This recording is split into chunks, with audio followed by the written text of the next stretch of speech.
guys, Asher coming at you today with another Raid Shadow Legends Champion Guide. Welcome to the video. A lot of you guys loved the Morte Macabre video that we did yesterday. I want to share another kind of end game arena build. I actually want to play some live arena in today's video.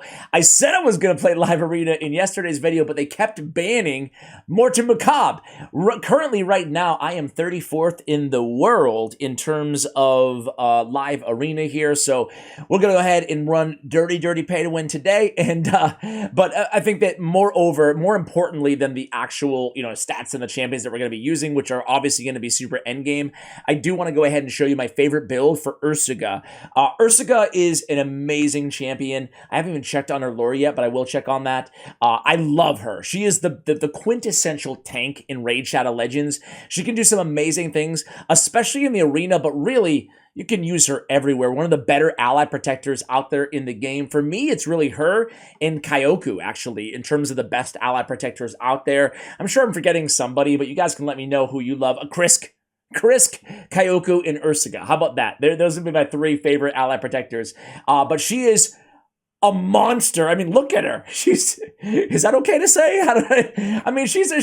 She's a tank, right? She got the big horns. She got the big armor. She got the massive shield. It's like, whoa, Ursuga, careful there. She's a very cool champion. There was actually a 10-time event, so let me know if you got lucky and pulled yourself in Ursuga. For all that armor though, I mean, look at those footsies. Look at those. We call them puggies in my me and my son. So forget how many other ways can I embarrass myself in today's video? Look at those pugs. Yeah, they're anyway. Ursuga is a really cool looking champion. On her A1, she's got gigantic Crudgel, which is exactly what she's got as a weapon, right? Make it a 60% chance to block active skills for one turn. Obviously, she's an HP based champion, but she's got so much defense. She has some of the best base stats in the entire game, guys. Almost 23k and a half on the HP, over 1500 on the defense, and 108 on the speed. It's crazy that she's this fast as well, right? And the cool thing is she's not necessarily a champion that you have to build like super fast, but having that base speed, I mean, it just helps you out, right? On the A2 barrel through, it's an AoE attack. I think she's the only HP based champion. I could be wrong, but off the top of my head, she's the only HP based champion that also has decreased defense in her kit on an AoE. 3-turn cooldown barrel through. Attacks all enemies, places decreased crit damage and decreased attack on nukers, essentially. Targets whose attack is higher than defense. And then decreased speed and decreased defense on targets whose attack is equal to or lower than their defense. It's a really good ability because I usually don't like these if, and, theirs, or whatever these. I like when an ability is super dependable. This is actually giving you what you need given the target, right? So obviously nukers, you're going to be able to kill them anyway, right? So decreased crit damage, decreased attack is better on them than decreased defense and decreased speed. And the same thing on the support champions. You don't need the decreased attack and decreased crit damage on the duchesses of the world. Instead, we want the decreased speed and the decreased defense, right? Obviously, it does require accuracy to build, and I don't stress myself out with accuracy on this champion. I'm not building her in the way that I'm using her. And again, there is no right or wrong way to build any champion in this game. And the way that I'm using her, I'm not really building her as a debuffer, because frankly, in the arena where I'm in the arena right now, whether it's classic or live arena, they're all going to have block debuffs or stone skin or whatever anyway. So I'm building her as the ultimate tank. That brings us to bottoms up, or A3 ability. Ally protection on all allies except this champion for 3 turns on a 3-turn cooldown. That's an amazing ability right there, guys. Plays a strengthen buff on this champion for 3 turns as well. So a 3-turn cooldown, we get Ally Protect, big version obviously, for 3 turns, and then strengthen for 3 turns. This is the reason that we don't want to build her like super slow, because we like to have Ally Protect up almost all the time and strengthen up almost all the time on her, which is usually going to be the case, obviously, unless it's removed. Golden Guard is what really makes her the ultimate arena tank, though, right? Decreases damage of all allies received from critical hits by 30%.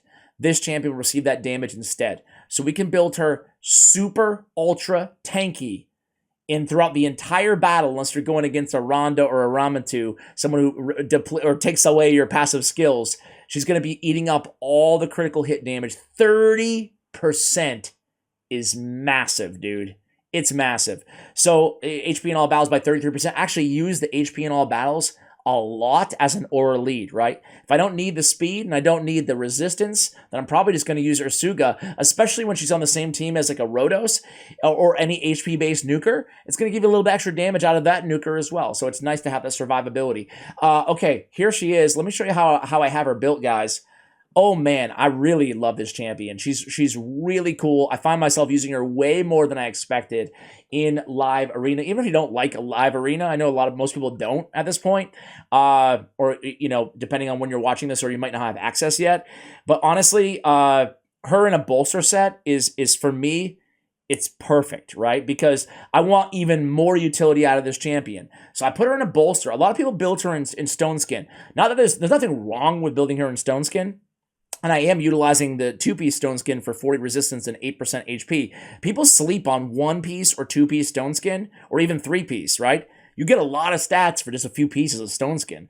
Anyway, Bolster, though, is my best friend. So this is the ultimate Ursuga build, in my opinion, right? We have 3 reaction sets on her because we don't have Stone Skin. So we want a 25% chance to change critical hits into a normal hit when attacked before her first turn, especially because she's soaking up all that damage off of that passive. So this is why she's so good, right? 3 reactions on her. All of them, right? So we're taking a stat, like these are not my best artifacts. They're not awful, but these are not my best artifacts.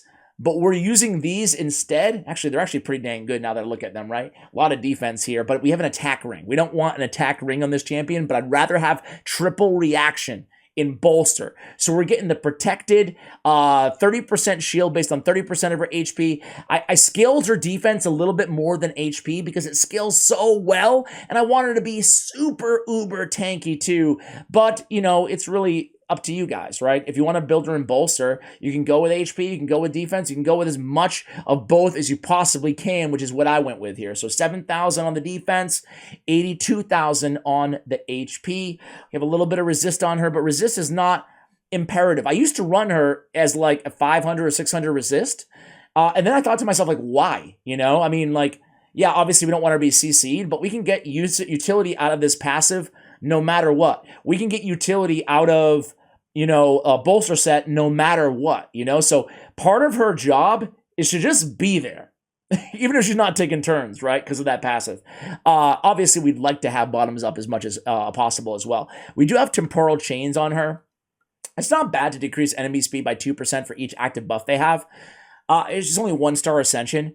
However, I would go polymorph on this champion if I had a little bit more stars on her. You know, I think polymorph is probably the way to go. Just even more utility out of her in the arena. Okay, for masteries on this champion, this is really important too. Man, this is like I said, this is the ultimate tank build. So she's not in Stone Skin, but she's mitigating 30% of critical damage. She's mitigating 5% of vis-a-vis bulwark on all damage, all hours received, straight up, not even critical attacks, right? So bump that up to 35% on critical hits, right? And then we picked up Selfless Defender. Decrease the damage all hours received from the first enemy hit in each round by 20%. This champion will receive that damage instead. So she's soaking up so much damage, plus ally protect, right? That's what I'm talking about, ultimate tank, right? We also have Delayed Death. We have a Cycle of Revenge. Boost that turn meter up a little bit. Heals this champion by 6% of their max HP whenever, each time an enemy, is healed. Happens once per turn. And then mitigating damage from critical attacks. Decrease the damage received by this champion by 8% when this champion is hit with a critical hit. That helps mitigate some of the extra damage she's taken from that passive because of critical hits, right? We also went with Support Tree and just picked up more HP, right? We picked up more HP. We did pick up Exalted Death, heals a champion by 10% of the max HP the first time an enemy is killed in each round. Again, more heals is going to be great. We have Rapid Response, boost that turn meter a little bit. Cycle of Magic, come down Lasting Gifts, extend the duration to possibly 4 turns on the Strengthen and on the Ally Protect. So that's the build, guys. I'm very happy with it. You let me know what you think. Let's go into the live. Oh, you know what? I didn't even show you the artifacts on her. My bad, guys. My bad. We have, there she is. We have on the boots, defense percentage on the chest with some resist on the Ascension. We have defense percentage. Can I get some a little bit more defense there? A little bit more. Every defense counts when you're min-maxing here, right? We have defense percentage. So defense percentage, defense percentage, defense percentage. That's how we got it to 7,000. We're also getting some HP where we can find it as well. We do have like some decent speed on these substats because, again, we have defense percentage on the boots. So it's not like an ultimate death knight. I have a guide, by the way, coming out on the main channel, right? Ash Raid Shadow Legends, probably in 2 days, where we talk about Mighty Uko, Ultimate Death Knight, and Mortu Macabre. And I share you like all my favorite, like more end game arena builds for those champions. But unlike an Ultimate Death Knight, we don't need her to be like as slow as humanly possible, right? So having some speed in this champion is not a bad thing, even though we are going again on those boots defense percentage. So that's the artifacts that I have on her, guys. I already showed you the accessories, but again, to recap, attack, HP, and HP. I would prefer defense or HP on the ring, but again, we'd prefer reaction. I don't have any reaction, HP, or defense rings. Okay, let's go ahead and try her out in live arena, guys. All right, guys, here we go. We found our opponent. We have first choice. Let's go ahead and go with the big girl, Ursuga, as our first choice, okay? Let's see who he goes with, and we'll make our adjustments as he drafts.